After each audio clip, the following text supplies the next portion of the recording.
Hi guys, welcome back to my channel, and today is day 26 of 100 machine learning project, and today we will be diving into a data science project which is building a time series anomaly detection system like for network traffic.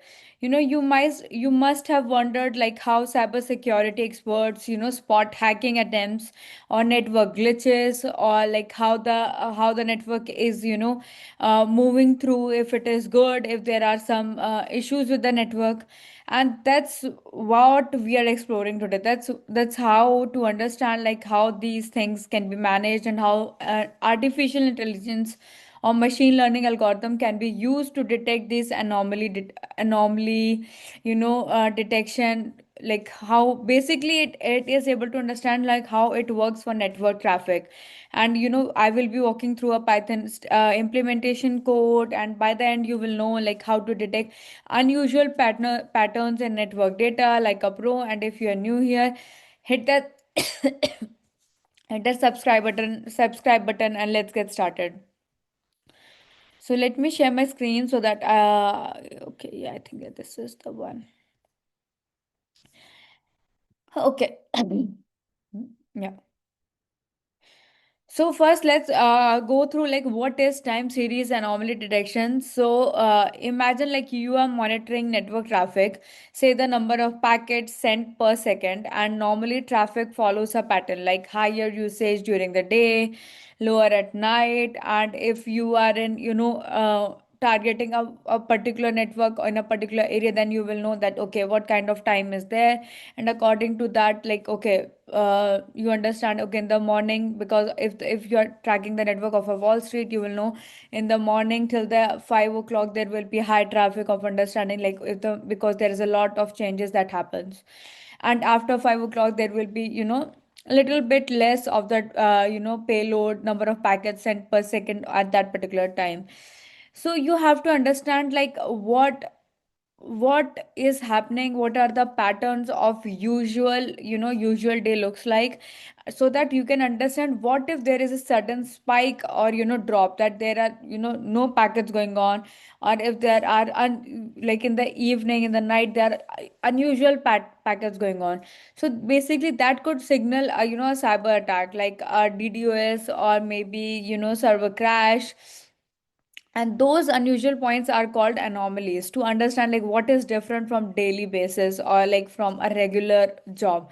And our job will be to detect them automatically, because it is not possible for a person to sit and go through the network and understand, because there are number of things, and packets are sent in like thousands, and thousands and thousands of packets are being sent every second. So it is very not possible for a person to sit and analyze each packet and then send it through.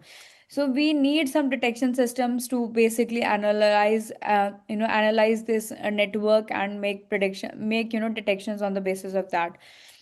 So time series anomaly detection uses algorithm to identify data points that deviate significantly from the expected pattern. Like for network traffic, this is critical because anomalies might mean like security threats or network failures also. And if there are network failures, you have to understand like where to roll back to, so that the clients or the user who are accessing your data have something to rely on. So today we will use two approaches, a statistical method like called Z-score, and a machine learning method called isolation forest, that we have already discussed in the previous videos as well. Like both are powerful, and but they work differently, and we'll see how in a moment. So let's just go through the code, and and maybe I can make you understand that how these things are being implemented.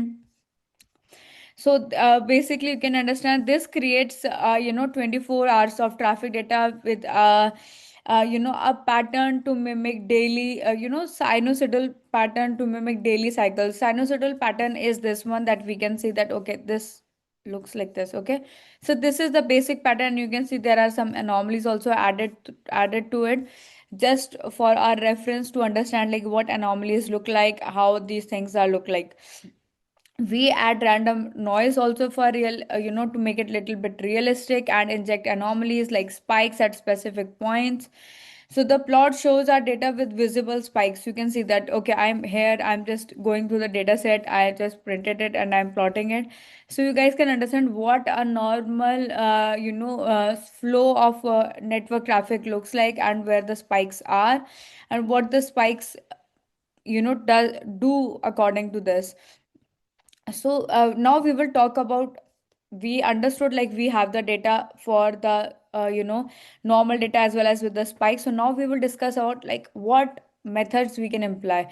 So first we will talk about the z-score method that is being implied. So z-score is like a statistical approach.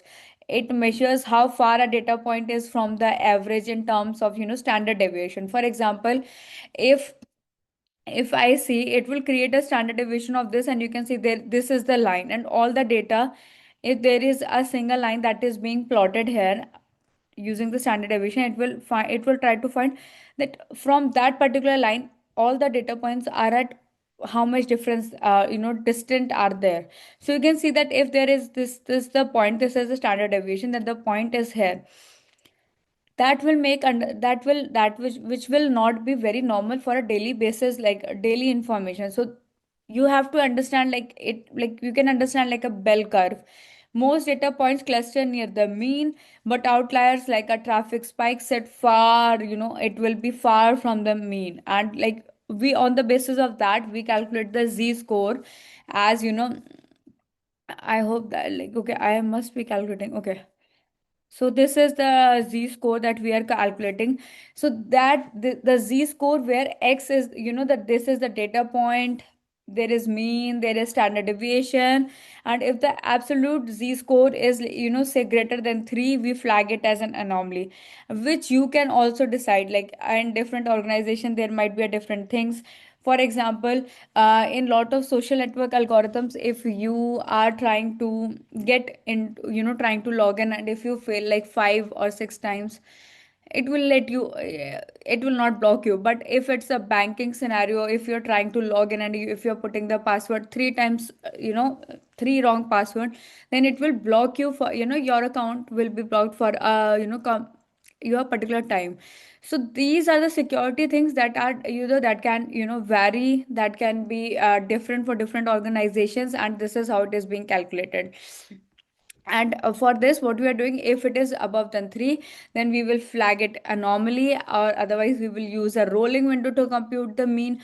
We can use a rolling window also, so it will calculate like this part of it and then calculate the mean and standard deviation like over the time. Okay, this particular day, this was the standard deviation and the mean, and on the basis of this, those points anomalies will be detected. So you can see that we compute the rolling mean and the standard deviation over 1 hour window, and then we calculate the z score for each point. And if the absolute z score exceeds 3, we flag it as anomaly and the, plot anomalies. So you can see that these are the anomalies that were detected. You can see that these points also, because we put it as 3, if we are putting more than 3, then it will increase accordingly. So that is the scenario for now. And now let's talk about, you can see that these were the timestamp, traffic volume, that is, these are the Z score. You can see for the Z score, whatever three, what are the above 3, you can see that these are the points. These are the timestamps, so you can understand. So this provides you with the timestamps as well, that at what time these anomalies were actually happening. So you can understand like what kind of traffic was there. It is good for monitoring basis. It is good for, analyzing that, okay, what was actually happening in the organization. Was this justified? Was it a, a red flag, or was it just, a false positive? So you can just move from it. So this is a very good score. So now let's move towards, this was a statistical approach. Now we will be talking about the isolation forest. And you, if you remember, the isolation forest is like a very cool algorithm. It works by randomly splitting the data into smaller groups, like small, like, cutting a cake. And anomalies are easier to isolate because they are different from the rest. So they end up in a smaller group, like faster. If you remember, like, okay, for example, what we did for the isolation forest, If there is a, we did for the transaction, if there are transactions greater than 2000, we know this is very unusual. So if there are out of 100, 10 are there, so 10 will get, detected as early as possible. Okay, this is the scenario, and this is how isolation forest work.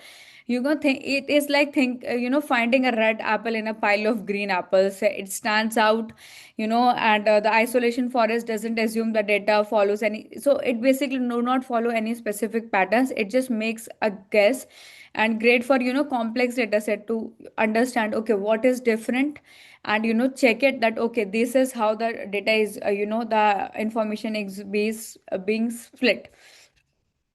So if in the code, okay, let me show you the code as well. Okay, so for the isolation forest, we can see that, we are training as isolation forest model, setting the contamination to 0.01, meaning we expect like 1% of the, points to be anomalies. We can increase that if you have a lot of anomalies coming through, and the model labels anomalies as -1, and we plot them as, as a bubble of X. So you can see that, from here the anomalies isolate, this was the traffic volume, and you can see anomalies isolation forest that it, it was able to predict. And these are the informations that, that were able to, predict, that, okay, so you can see that both the methods, Z score as well as isolation forest, were able to detect our, injected anomalies.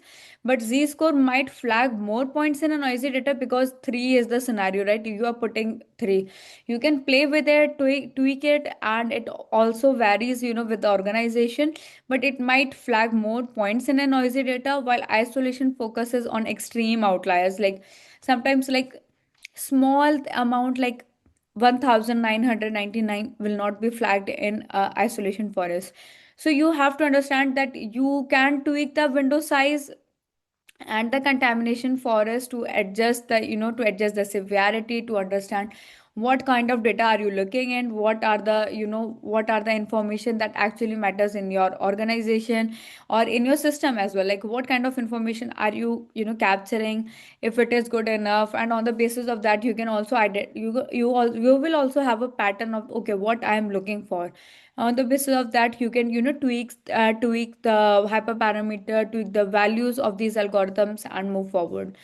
So basically, this project isn't just academics. It's used in real world cyber security. It's like companies monitor network traffic to cache, distributed denial of service attacks, detect malware, or spot hardware issues. Also, like why there are, why some systems are not working. Once you understand about the distributed system, you will know, like, okay, because there are multiple systems, multiple centers to understand, okay, to understand where the thing went wrong at what time, helps you to cope up with, okay, to go through the rollback system to do the maintenance if there is a fallback or a crash. So you can extend this by using real data from tools like Wireshark or NetFlow, adding features like time of day, or trying advanced methods like autoencoders also. So experiment with the code and share your results. You can share your results in the comments. If you have any issues that you are facing, then I can, sit with you, and maybe we can work things out. So that's it for today, and you have learned how to detect anomalies in a network traffic using Z-score and isolation forest. So just grab the code from the GitHub and try it out, and let me know what you think. Like if you want, and make sure you subscribe the channel so you know when I am posting more machine learning projects. Hit like, subscribe, and ring the bell for, for daily tutorials, you can say, or daily project information. And if you also have a project in mind and you are facing any issues on that, you can also reach out to me over comments. I am happy to work with you and make your project work. So this is it for today. Thank you, and hope to see you again. Thank you. Bye bye.